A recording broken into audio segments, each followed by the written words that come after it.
pemirsa, kita awali dengan laporan perdana dari Birun. Saudara, kecelakaan maut terjadi melibatkan bus angkutan umum JRG dan mobil Panther Pickup di Desa Payarangkulu, Kecamatan Kutablang, Kabupaten Birun. Kecelakaan di ruas Jalan Nasional Medan Banda Aceh tersebut mengakibatkan 2 orang meninggal dunia dan 6 orang lainnya mengalami luka-luka.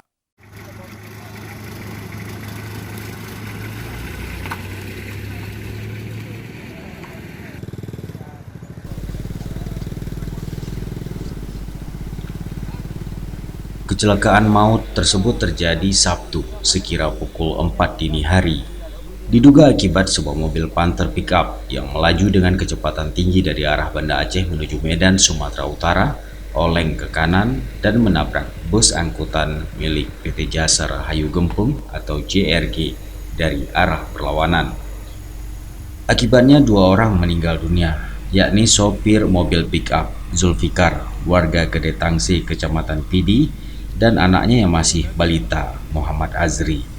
Sementara 1 penumpang lainnya mengalami luka berat. Dan dalam bus angkutan umum JRG diketahui semua selamat, namun 5 orang mengalami luka-luka dan langsung dilarikan ke Puskesmas Kutablang. Dari pengakuan Hamdani, kernet bus JRG, mobil angkutan umum tersebut baru saja menggantikan sopir dari sopir pertama ke kedua sekitar 5 menit melanjutkan perjalanan. Tiba-tiba saja sebuah mobil pickup yang melaju kencang dari arah Banda Aceh oleng dan langsung menabrak bus dari arah Medan, Sumatera Utara, sehingga bus terpental dan terbalik ke badan jalan. Pickup langsung kita oleng ke kiri, langsung itu ada tiang listrik kalau listrik, ya. Pickup itu gimana dia? Oleng pickup tuh atau gimana? Iya, oleng kanan. Oleng kanan. Iya. Oh, tiba-tiba gitu. Iya, kita posisi di jalur kita bisa. Oleng kanan langsung nggak bisa ngelak lagi ya? Iya.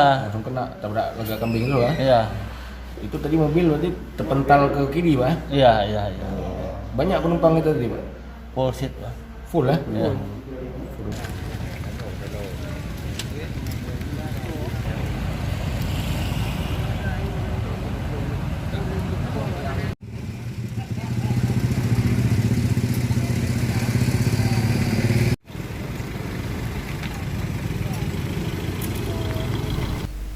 Dari Birun, Tim Liputan Aceh TV melaporkan.